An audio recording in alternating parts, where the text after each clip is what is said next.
su pueblo. Aleluya. Quiero hablarle de un tema que el Señor puso en mi corazón y Él habló mucho a mi vida. Cuando el apóstol me dijo: Cielito, yo me voy a predicar a Teculután y tienes el privilegio de predicar, ahí me pongo en modo vibrador, ¿verdad? A ver, Señor, revélame por favor algo de tu palabra. ¿Alguno de ustedes tiene algún enemigo? ¿Qué manda? Tú mismo. ¿Así dijiste? Ten cuidado de ti mismo, le dijo Pablo a Timoteo. ¿Cuál será el enemigo número uno del cristiano? Ayúdeme, piense. Hágase así la cabeza y diga: piense. Dicen por ahí que los cristianos no deberíamos de tener enemigos, para empezar. Pero a veces nos salen los enemigos sin que nosotros los provoquemos. Solo por el simple hecho de ser nosotros cristianos, gracias hija, solo con el simple hecho de ser nosotros cristianos, muchas veces no nos quieren y nos tienen envidia. ¿Sí o no? Pero ¿quién será el enemigo número uno del cristiano? ¿Podrá ser Satanás? Pastora, mejor predique porque yo no sé si soy yo mismo, dijo Oscar, o si es Satanás, o saber si de repente es el hermano que tengo a la par. No lo sé. Pero mire, yo creo con todo mi corazón, y lo estuve escudriñando y aprendiendo, que el enemigo número uno del cristiano es la ignorancia. Y le quiero hablar de esto. Estaba un día Jesucristo dando sus enseñanzas y viene un grupo de seduceos. Cuando ellos se acercaban a Jesús, no le preguntaban porque realmente quisieran aprender, sino le preguntaban porque quería ver en qué fallaba él en su respuesta. Y entonces le preguntan acerca de la resurrección, porque ellos no creían en la resurrección. Y entonces le pusieron un caso para que Jesús lo resolviera. Y le dicen a Jesús: Moisés enseñó que si hay un hombre que muere y ya está casado y no ha dejado hijos, su hermano le puede levantar descendencia. Y eso está en la Biblia. Esa es una cosa para los israelitas. Y entonces le dice: hay una mujer que ha tenido, o sea, estaba el primero, murió, y entonces vino la esposa y se casó con el segundo, y murió, entonces se casó con el tercero. Esta sí tenía una mala racha, ¿verdad? Y al final se acabó a los 7 hermanos. Los 7 hermanos se murieron y al pasar el tiempo se murió también ella y ninguno le dio hijo. Y entonces la pregunta fue: ¿con cuál de todos va a resucitar? Porque todos la tuvieron.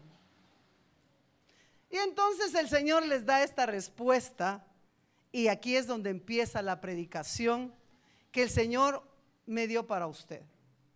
Y el Señor le responde, entonces les dijo: erráis ignorando las escrituras y el poder de Dios.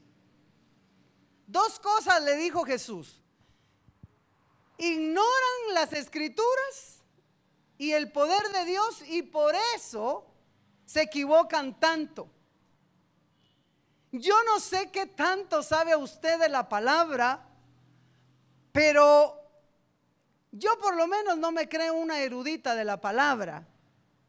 He leído un poco y sé que aún hay profundidades y hay cosas a lo mejor pequeñas que no las he logrado ver porque no me han sido reveladas, pero me considero que todavía me falta mucho que aprender. ¿Y usted? Pero el Señor nos está exhortando con esto cuando le dice a los seduceos: erráis ignorando las escrituras y el poder de Dios. Entonces yo busqué en el diccionario, porque me gusta ir mucho al original, Y erráis viene de la palabra planao, que quiere decir propiamente hacer vagar de seguridad, verdad o virtud. Engañador, engañar, errar, extraviar, descarriar, seducir y vagar.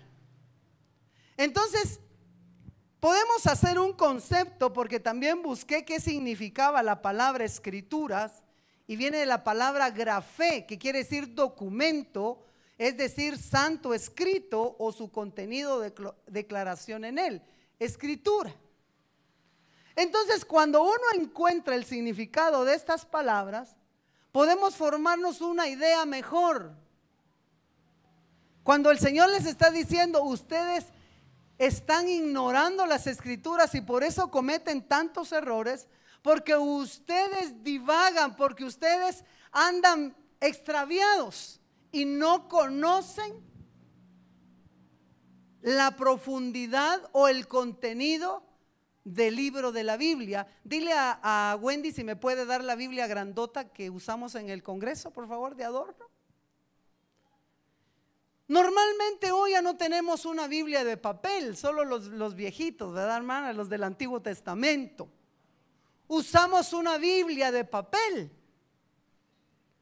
Ahora la mayoría usa una de la computadora o en el teléfono, una virtual.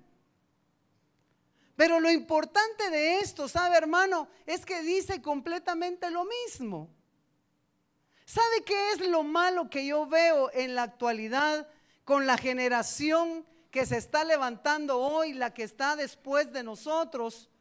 Es que no traen un cuaderno, es que no subrayan, es que no escudriñan, sino muchas veces se conforma, tráemela, mijo, a lo que se les expone aquí en las pantallas. Yo creo que la tecnología nos ha hecho un poco haraganes. Esta Biblia, ábreme la Biblia aquí y enséñala, por favor, a la mitad. Y si la puedes dejar ahí paradita.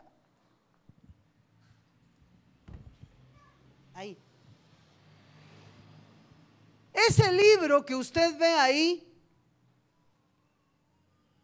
a veces lo conocemos por fuera, sabemos cuántos libros tiene el Antiguo Testamento, el Nuevo Testamento, y jugamos al esgrima bíblico a ver quién encuentra primero dónde está Levítico, dónde está Filemón, dónde está los libros que normalmente no son tan comunes.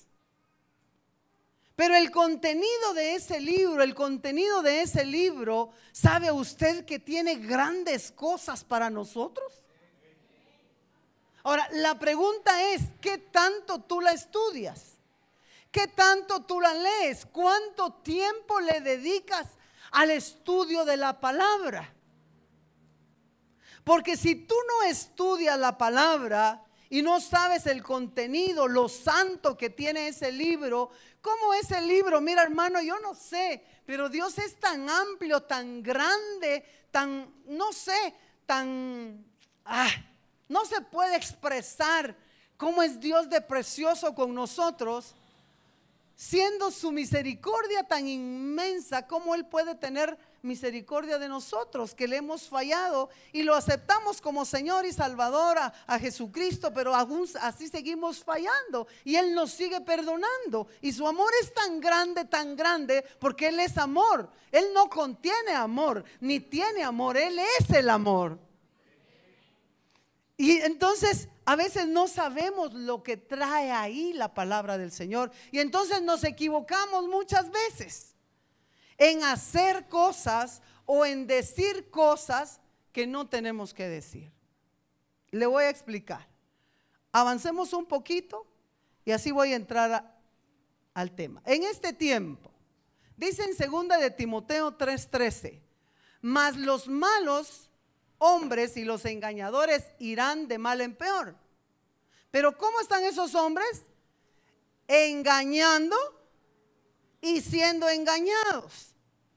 Pero persiste tú en lo que has aprendido y te persuadiste sabiendo de quién has aprendido, y que desde la niñez has sabido las sagradas escrituras, las cuales te pueden hacer sabio para la salvación por la fe que es en Cristo Jesús.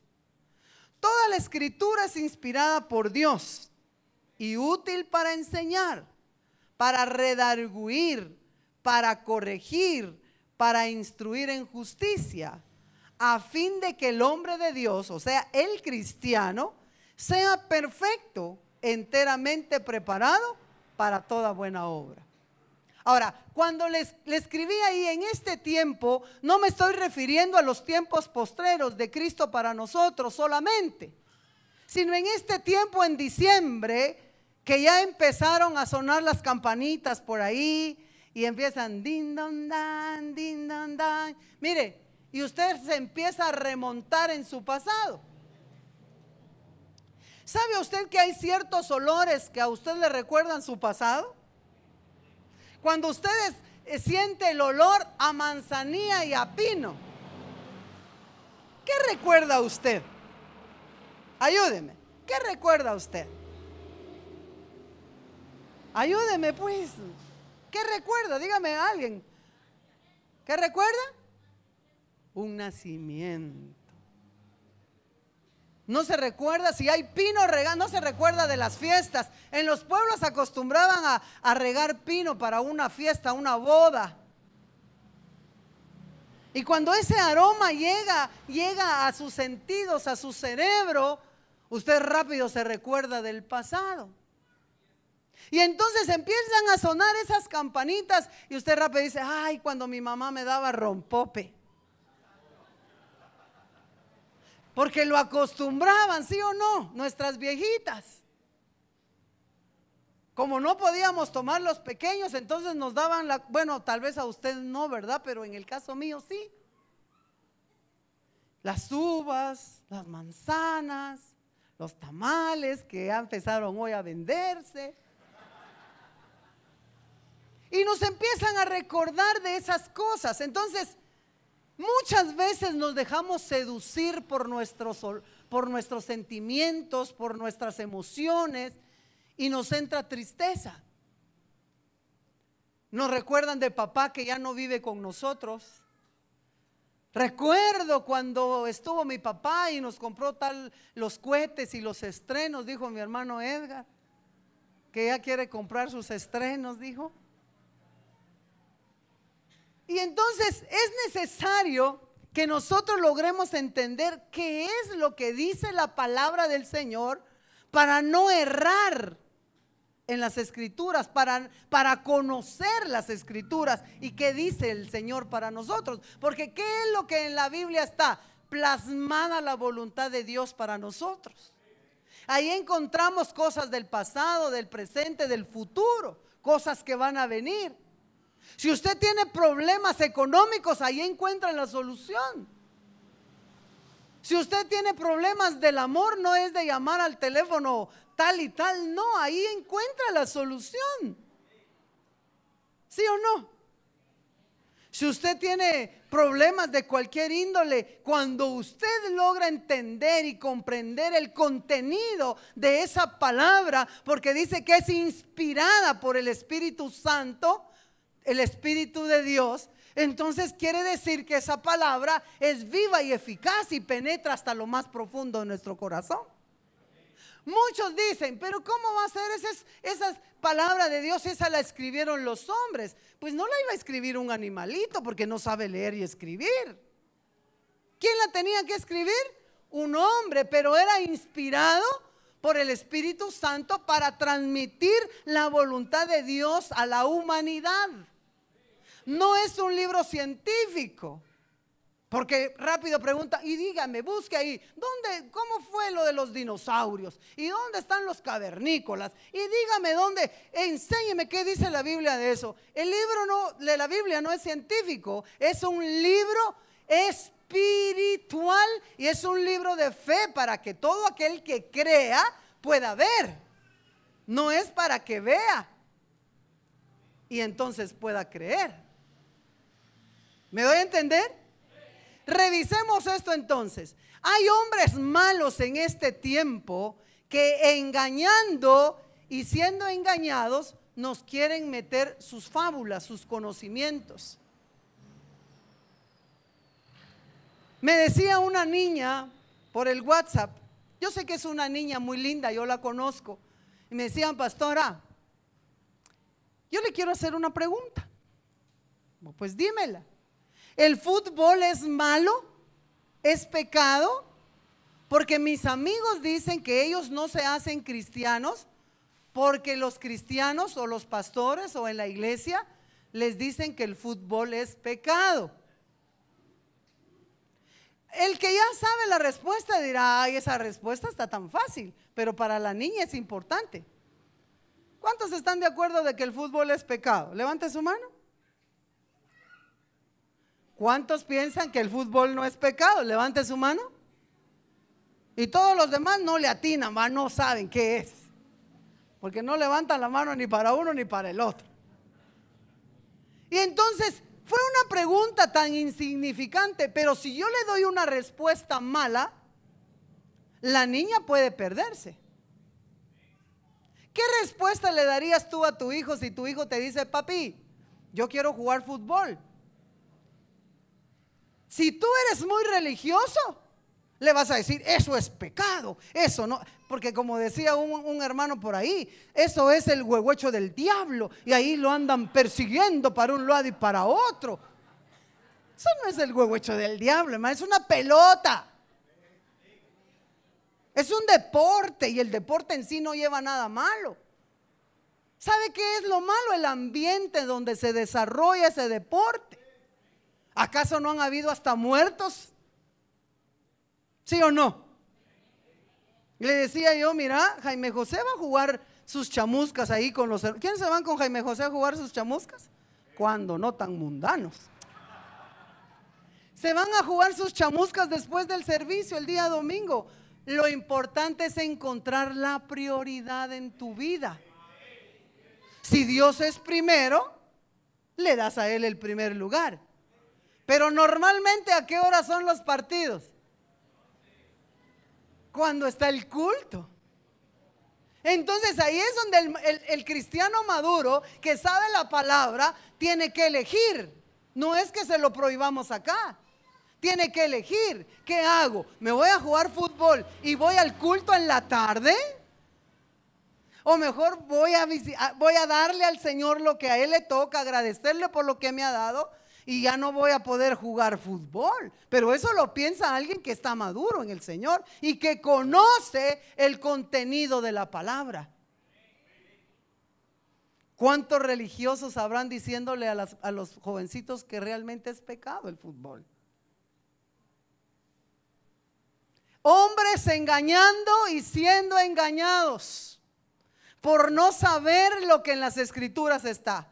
Dice en el 14: pero persiste tú, le está hablando Pablo a Timoteo, en lo que has aprendido y te persuadiste, sabiendo de quién has aprendido. ¿De quién has aprendido tú la palabra? Dime. Pastora, pues de nuestro apóstol. Está bien. ¿Y si nuestro apóstol está equivocado? ¿Vas a seguir tú a un hombre o vas a seguir al que escribió el libro donde nos da vida? Por eso Pablo decía: aprendan de mí lo que yo he aprendido de Cristo. Entonces aprendan del apóstol lo que el apóstol ha aprendido de Cristo. ¿Es humano y se equivoca? Sí. ¿Lo debes juzgar? No. Ni a tus padres tampoco. Como dijo el apóstol un día: ustedes no hagan lo malo de sus padres y no los juzguen, solo no lo hagan. Eso es lo que hay que hacer, no juzgarlos, sino no hacer lo malo que nuestros padres hicieron un día. ¿Sí? ¿Estamos en eso? ¿De quién debemos de aprender entonces? De Cristo. Él es nuestro modelo a seguir. Todos anhelamos ser como Cristo, a menos que tú no seas un cristiano normal. ¿Quieres ser tú como Cristo? Pero dilo con convicción. ¿Quieres ser tú como el varón perfecto? Entonces aprendamos de Él y qué es lo que dice en su palabra, porque toda la Biblia de principio al final habla de Cristo. Y dice ahí en el 15: y que desde la niñez ha sabido las sagradas escrituras, las cuales pueden ¿qué? Hacerte, te pueden hacer sabio. ¿Cuántos sabios hay acá que han tomado buenas decisiones en su vida? Cuando no eras cristiano, me imagino que tomaste muchas decisiones incorrectas, como casarte antes de tiempo, embarazarte sin estar casada, embarazar a tu novia sin haberse casado. Cometimos muchos errores y a lo mejor todavía en Cristo, porque no habíamos madurado. Pero el hombre o la mujer que llegan a una madurez logra entender, pero ¿cómo se adquiere esa madurez en el Señor? A través de la palabra. Dice en el 16, toda la escritura es inspirada por Dios y útil para enseñar. ¿Cuántos han aprendido de la palabra del Señor? Pero ¿logras enseñarle a otros? Porque si solo vienes a alimentarte y no les enseñas a los demás, no estás siendo como Cristo. Dice que sirve también para redarguir, para tener esa convicción. Dice que sirve también para corregir. Qué rico cuando Dios nos corrige, ¿verdad que sí? Pero a través de tu apóstol o de tu pastor no te gusta. O a través de tu líder. ¿Cómo cuesta hacerle caso a los líderes muchas veces? Delegamos autoridad y como se les delega autoridad y algunos no saben lo que dice la palabra acerca de la autoridad, entonces dicen no, que venga el pastor y me lo diga a mí. Que venga el apóstol y me lo diga a mí. Usted que es líder, una simple coordinadora o un simple coordinador, yo no le hago caso a usted. No conoce la escritura y por eso ¿qué? Está errando, por eso está cometiendo muchos errores y sabe que todo eso lo puede llevar a uno a la muerte por no ser obediente. Y dice en el 17, a fin de que el hombre de Dios sea perfecto. ¿Cuántos quieren llegar a la perfección? Levante su mano. ¿Quiere llegar usted a la perfección? Aquí en la tierra a lo mejor no la lleguemos completa, pero cada día vamos como la luz de la aurora y nuestro rostro tiene que resplandecer, porque vamos de aumento. Dígalo, vamos de aumento en aumento. Gloria a Dios por eso. Déjeme pasar a otro. Mire, algunos de los mandamientos que de repente ignoramos y a veces lo sabemos, pero no los ponemos en práctica. ¿Sí o no? A veces mire, lo leemos, pero se nos olvidan. Y uno de ellos, yo le voy a hablar de este, hermano. ¿A cuántos les gusta hablar mucho? El que habla mucho es bueno para cierto trabajo. Puede ser para la recepción de una empresa, para ser un edecán de una empresa, porque le gusta hablar. Lo malo es cuando se habla de las personas. Y mire lo que dice la palabra, yo sé que eso usted lo sabe. De las palabras ociosas, vanas e inútiles, vamos a dar cuentas. Dice en Mateo 12:36, mas yo os digo que de toda palabra ociosa que hablen los hombres, de ella darán cuenta en el día. Entonces va a decir la mujer, ay, qué bueno que todos los hombres son los chismosos, porque ahí está dirigido para un hombre. No, eso es para la humanidad. De toda palabra ociosa se dará cuenta en el día del juicio. ¿Qué podría ser una palabra ociosa? Una palabra sin fundamento, una palabra que no tiene la finalidad de dar vida, porque sabe que la palabra que sale de la boca de Dios es para edificar, consolar y exhortar. Y eso es lo que nosotros deberíamos de hablar. Cuando, mire, yo prefiero esto, muchas veces pues me he equivocado, pero yo prefiero cuando no tengo nada bueno que decir, prefiero mantenerme callada. Porque dice que en las muchas palabras abunda el pecado. Ahora la pregunta sería, hermanos, ¿qué hay cuando ustedes se reúnen? Dice la Biblia. ¿Qué hay cuando ustedes platican, cuando ustedes hacen su chamusca y se van a jugar fútbol? O ahorita que va a haber un convivio. ¿Qué hay cuando ustedes se reúnen? Porque Pablo dice, ¿hay entre ustedes salmos? Cuando ustedes se reúnen, ¿hay entre ustedes doctrina? Cuando ustedes se reúnen, ¿de qué platican? Normalmente, hermano, yo no sé, yo ya he avanzado en mi edad, pero cuando una mamá me dice, no, es que mi hijo no es mentiroso, no es que mi hijo, mira hermana, ¿sabe qué decía mi mamá? De la puerta para afuera, yo no sé qué hacen mis hijos y no doy cuenta de eso. De la puerta para adentro, pregúntenme, porque entonces yo sé cómo se comporta conmigo. Pero ¿cuántos hijos hay aquí? Patojos, jóvenes, ¿cuántos jóvenes hay aquí? ¿Cuántas veces le mintieron usted a sus papás? Oiga lo que dice por acá, hasta puro lobo. ¿Cuántas veces le jugaron la vuelta? Pero hay mamás que dicen, no, mi hijo es santo, mi hijo no hace nada de eso, yo lo he educado bien. Todos los jóvenes cuando ya están en grupo se comportan de manera distinta. Yo fui joven y he envejecido y no he visto justo desamparado, ni simiente que mendigue pan. ¿Sí o no? ¿O será que solo yo le mentí a mis padres? ¿Verdad que todos lo hacemos? Por eso cuando un hijo nos dice, sí mamá, mira, voy a estar en la casa de la Mariita, y se va a la casa de Azucena, ¿qué pasa con eso? Nos están mintiendo, porque al rato en la casa de Azucena, en la casa de la otra amiga, ya no había solo una amiga, sino habían amigos también. No, mira mami, voy a ir a una pijamada, pero mira, en la pijamada no va a haber nada. ¿Y si hay licor? ¿Y si hay jóvenes también? ¿Y si hay lesbianas? Que podría darse el caso. Entonces necesitamos, hermano, por favor, comprender esto. De toda palabra ociosa que hay cuando nosotros nos reunimos, porque tenemos que tener el cuidado. Cuando estamos entre amigos, mira, sos mi cuate y ahí que podemos hablar malas palabras. Pero ahí está Dios escuchando. Ay, como estamos a solas en la casa, yo puedo maltratar a mi mujer o puedo maltratar a mi marido. Ahí está el Señor. Y de esas palabras ociosas se dará cuentas en el día del juicio. ¿Cuántos lo sabían? Pero ¿cuántos no practicamos eso? ¿Cuántos quieren hacer hoy un pacto delante del Señor y decir, Señor, sí, mire, David decía, Señor, pon centinelas en mis labios,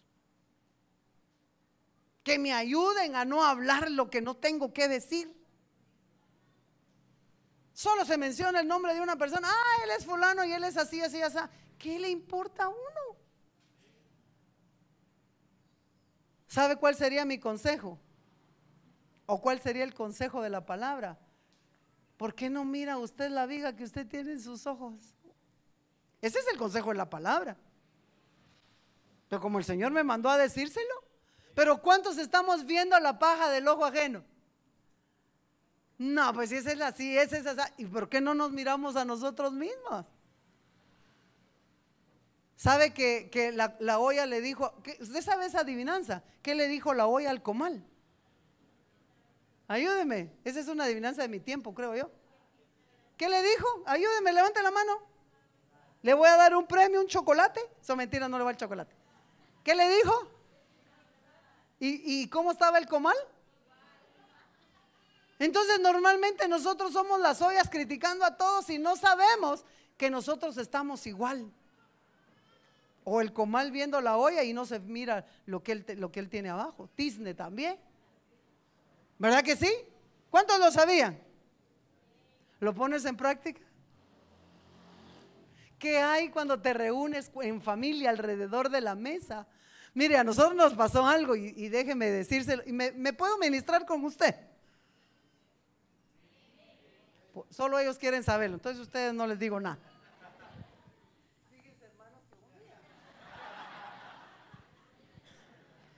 Fíjense que un día nosotros estábamos empezando la obra, ya estábamos trabajando de pastores, pero éramos novatos. en el ministerio. Y hubo un hermano que nos hizo la vida imposible cuando nosotros iniciamos la obra. Habían varios, pero él era el líder de todos. Y entonces él quería que el pastor hiciera lo que él quería porque era anciano de la iglesia. Y entonces una vez cometimos el error con el apóstol de ponernos a platicar cuando estábamos almorzando, y el pastor Diego y la pastora Leslie parando la orejita. Es que ese hermano pura lata, ¿va tú? Ay, no, mira, pues así platican los guatemaltecos, ¿va? Ay, no, mira vos. Y nosotros platicando del hermano constructivamente. Lo que nosotros no sabíamos era que le estábamos inyectando al corazón de la pastora Leslie odio por el hermano, porque ella tenía 12 años, 13 años, no sé cuántos exactamente. Y cuando nos dimos cuenta que en ella había resentimiento, en los dos, pero un poquito más en la pastora Leslie, porque era la más grande, es la más grande.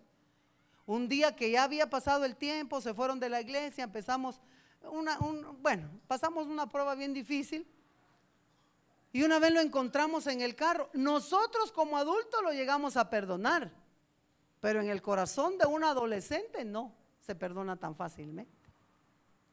Y entonces un día que lo encontramos, el apóstol ya lo ha contado tantas veces acá, y un día que lo encontramos, el apóstol le dijo: adiós hermano, que te vaya bien. ¿Y por qué le hablas a ese Judas?, le dijo Leslie. Porque ese es un Judas. Ahí nos dimos cuenta del error que nosotros habíamos cometido al hacer un comentario constructivo, entre comillas, pero ese es destructivo, hermano. Entonces a uno a veces dice: no, si estamos en familia con Chabelo, no hay problema, aquí lo platicamos todo y de la casa no sale, según usted. Porque cuando yo platico con sus hijos, todo me lo cuentan. Ahorita los van a ir a regañar, ¿verdad? Pero ¿sabe cuál es mi consejo para todo aquel que se queja de sus padres? Bendícelos, no los juzgues, porque eso es lo que dice la palabra. Pero si no supiéramos la palabra, ¿qué haríamos con nuestros papás? ¿Ah? Juzgarlos. ¿Por qué me abandonó? ¿Por qué hizo esto? Es que mi mamá, y es que mi... No. ¿Qué dice la palabra acerca de nuestros padres, jóvenes?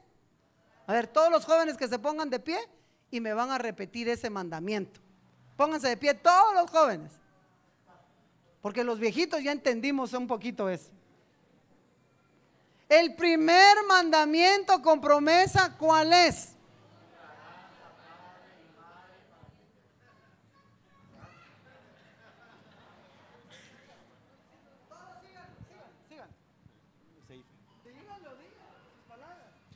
Honrarás a padre y madre para que en todos tus días te vaya bien y sean tus caminos de largo duradero.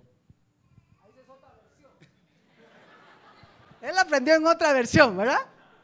Honra padre, a ver, díganlo todos pues. Honra padre y madre.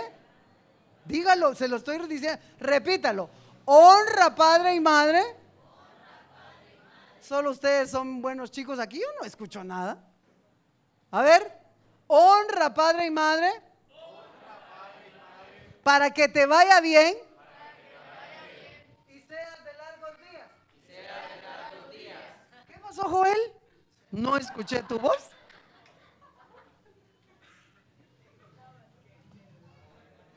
Ahí dice que hay que juzgar a los padres. Entonces, ¿qué tiene que hacer? Hónrelos, bendígalos. Así es que si alguno se viene a quejar de su papá, esa es la respuesta. No tenga pena, amado padre de familia. Tome su lugar. Palabra ociosa, pero mire esto. Esto es otro rollo, hermano. Los niños ya no están, ¿verdad? Tener intimidad con parientes es pecado. Dice Levítico 18:9: no tengas relaciones sexuales con tu hermana, ya sea hermana tuya por parte de padre o por parte de madre, ya sea que haya nacido en la casa, o sea de matrimonio, o sea de corral, o sea fuera del corral. No debes tener relaciones sexuales con ella. Lo invito a que lea todo Levítico 18, porque ahí habla de no tener relaciones íntimas con la madrastra, con la tía, con la mamá, o sea, con todo ese tipo de parientes. Pero ¿cuántos, dígame usted, si yo he ministrado jovencitas que sus mismos hermanos han abusado de ellas? Sus mismos padres, sus mismos padrastros, sus mismos primos. Esa es una palabra que muchas veces la conocemos, pero no la ponemos en práctica. Y podrá decir usted, pastora, pero mire, eso está duro. Está en la Biblia, yo no lo puedo omitir. Y si se hace, es pecado. Pastora, pero mire, es que yo no la conocía. Ahí dice, fuera de tu casa o dentro de tu casa. Por eso, papás, ¿cuántos papás hay aquí? A las mamás no les voy a decir, aunque puede pasar esto. No deje hijos tirados en la calle. Y si tiene hijos en la calle, porque así fue su juventud y usted pecó, cuando tenga hijos en su hogar, en su casa, presénteselos. Porque puede suceder que se conozcan fuera de la casa y se enamoren. Eso está duro, ¿verdad? No erremos ignorando las escrituras y el poder de Dios. ¿Lo dice la palabra? ¿En cuántas personas ha pasado? Yo no sé, pues usted conoce su presente, su pasado, y lo que no conoce es su futuro.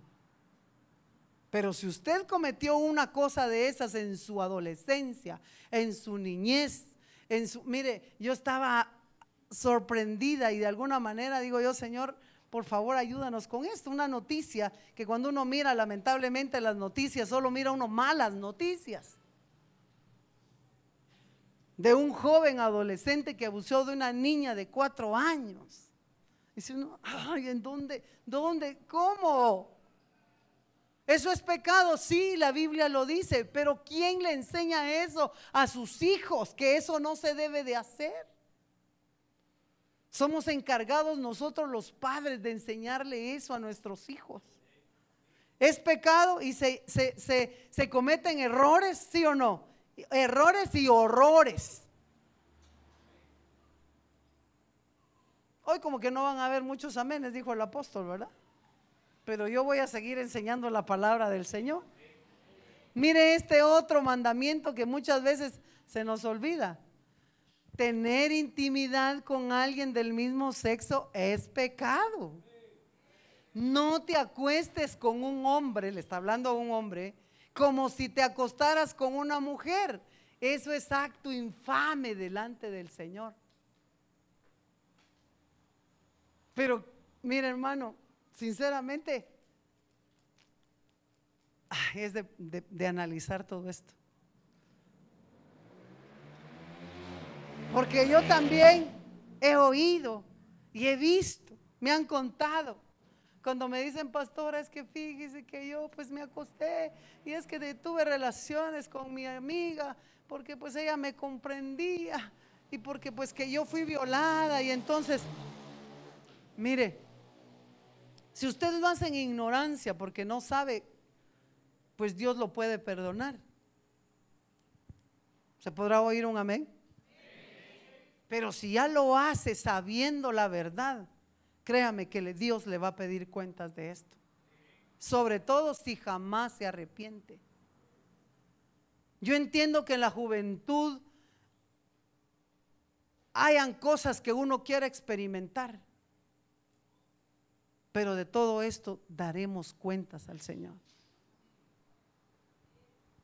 Otro mandamiento, y con esto termino, para poder irnos a la casa a comer tamales.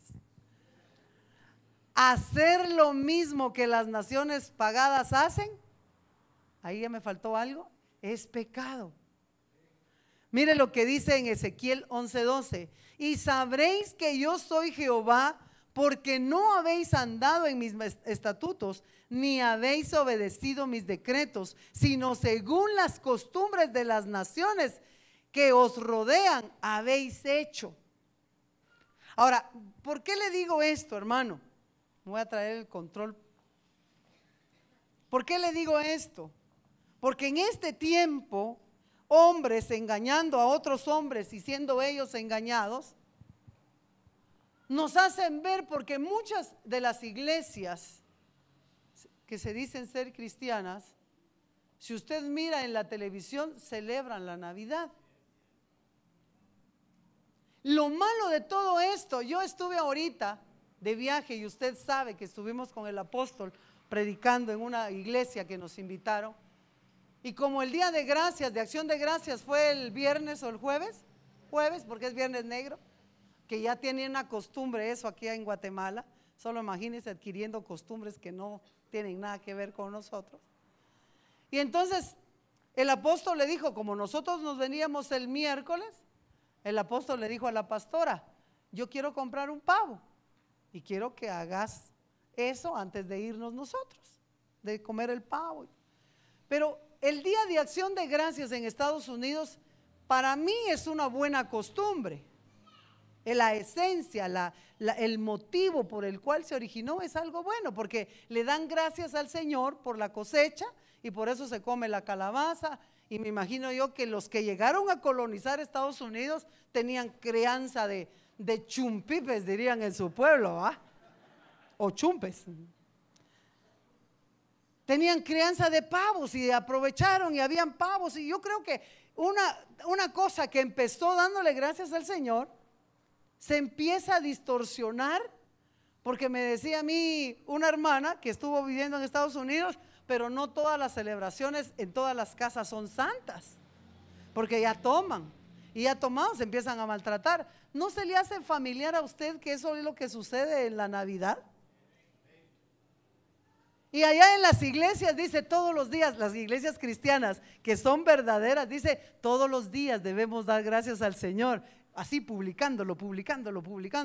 O sea que, y hay iglesias que no, que se van a la costumbre.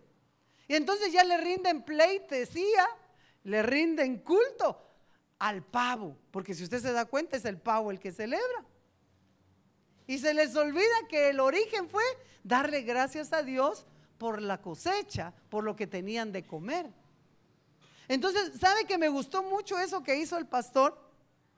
Dije, si todos lo hicieran de esa manera, sería algo bueno. Y si todos oráramos antes de almorzar, antes de comer, porque pusieron el pavo, pasaron todas las cosas, y entonces dijo él, y esa es la costumbre que hacen. ¿Quién ha estado en Estados Unidos y ha estado en esta celebración? ¿Nadie? ¿Tú sí? No me vas a dejar mentir. Pero el papá es el que toma el momento y da unas palabras.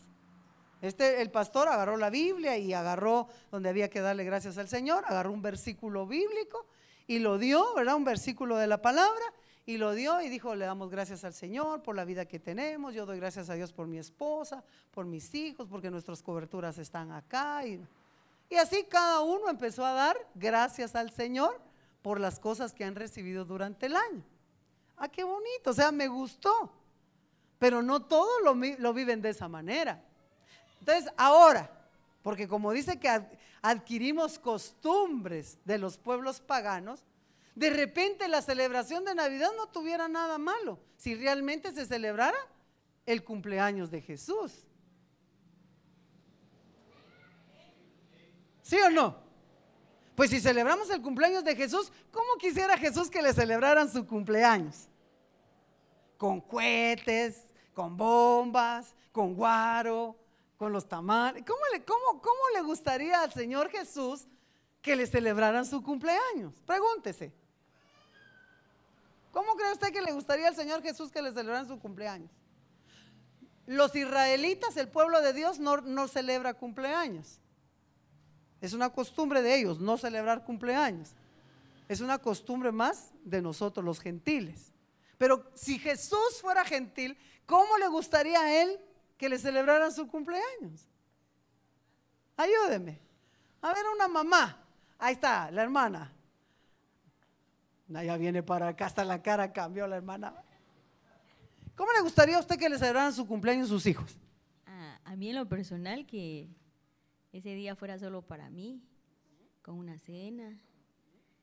Yo me acuerdo de una anécdota, no sé si la puedo contar, que ellos hicieron algo muy bonito, como que se vistieron de animalitos y me hicieron una obra, pusieron así bien bonito, una sábana como teatril. Ay, tiempos aquellos. Rojas, ¿va? Sí, porque era la que los instruía a todos y fue algo muy bonito, o sea, fuera de lo normal. O sea, en familia, o sea, prácticamente me dieron a mí, pues, ahí sí que la festividad era solo para mí. Porque es el cumpleañero. Pero, ¿acaso no, cuando se le está celebrando el cumpleaños a Jesús, le están celebrando el cumpleaños también a Santa Claus? Sí, presentándolo como un ser eterno, que representa en este caso al Padre. ¿Y de dónde vendría esa costumbre?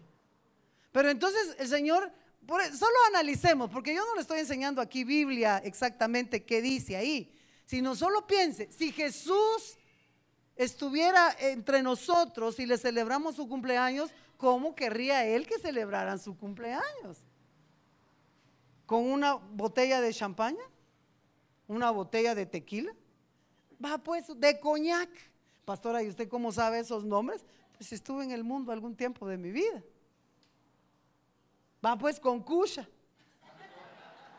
Va pues con alcohol etílico, cuando ya ha caído uno muy bajo. Pero ¿cómo quisiera el Señor que le celebraran su cumpleaños? Póngase a pensar.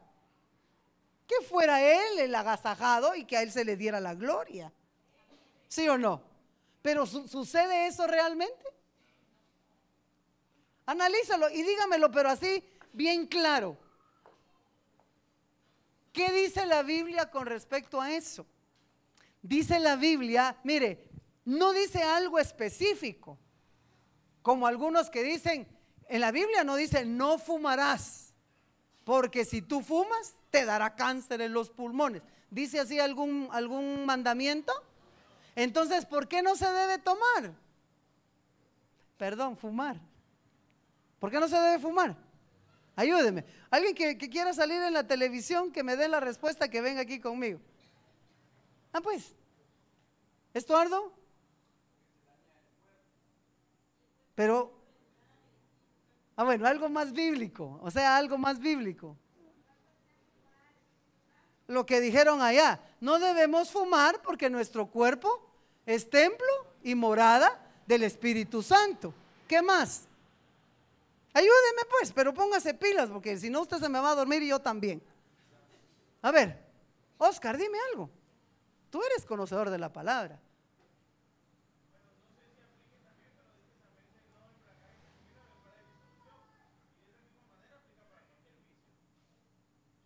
Pues también, está bien no hay que embriagarse con vino, sino con el vino celestial, pues entra dentro del vicio, está bien su postura y está en la palabra del Señor. Pero hay otra parte de la palabra que dice que no te debes dejar dominarte de cualquier cosa, que todo te es lícito, pero no todo te conviene. Entonces no dice específicamente no fumarás, pero está implícito, está en la palabra del Señor. Entonces ahí no dice no me celebrarás mi cumpleaños, no dice así la palabra, o vas a celebrar la Navidad, no dice nada de eso. Pero dice la palabra implícitamente, o sea, lo tienes que discernir en el espíritu, que qué tiene que ver la luz con las tinieblas. ¿Por qué nos vamos a unir con todos a celebrarle el cumpleaños a Jesús, mientras unos están celebrando con licor, mientras otros están celebrando con cohetes y todo, si a lo mejor no es el agasajado Jesús, sino es Santa Claus? Ahorita, pastor, ya nos echó a perder la Navidad. Mire pues, y sabréis, dice en Ezequiel, que yo soy Jehová, porque no habéis andado en mis estatutos, ni habéis obedecido mis decretos, sino según las costumbres de las naciones que os rodean, habéis hecho. ¿Sabe que cuando el Señor dice que nosotros somos una nación santa, quiere decir una nación apartada para Él, no haciendo las costumbres de las demás naciones? ¿De dónde cree usted que se originó el Merry Christmas? ¿Y qué quiere decir? Quiere decir feliz misa.